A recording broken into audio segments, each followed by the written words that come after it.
होली में बाबू साहेब खेल दी है हो काहे गराइल बारू इतना धाधाइल बारू पांडे जी ठेल दी है हो इतना हिम्मत बा तो कम का बुझत सुना चालू से है टोली में का करे होली में बाबू साहेब खेल दी है हो काहे गराइल बारू इतना धाधाइल बारू पांडे जी ठेल दी है हो अरे के को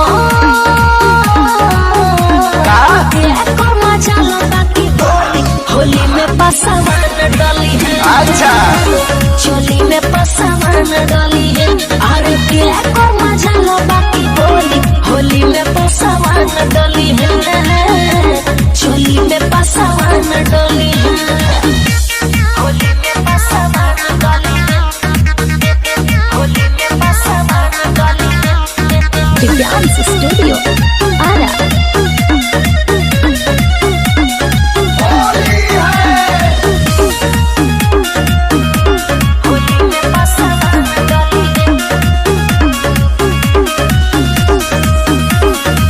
होली के हवा बहे आजा ना सभे कहे डाले के मिली ना लहंगावा में लहे लहे ए बाबी सुना होली भले ला तो ठिकाए जान जानता नहीं डाले के तरीकाए जान अच्छा अरे लहंगा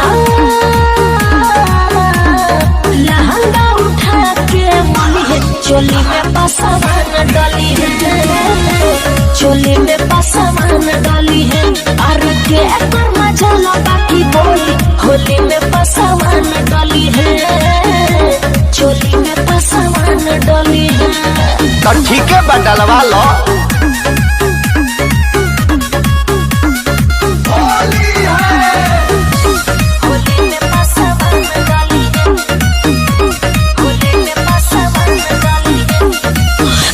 जे लाल होई होली में बवाल होई जानो तो बड़ा पसावन जी के माल होई अरे तो होली में हमरा तो कन्या चले था।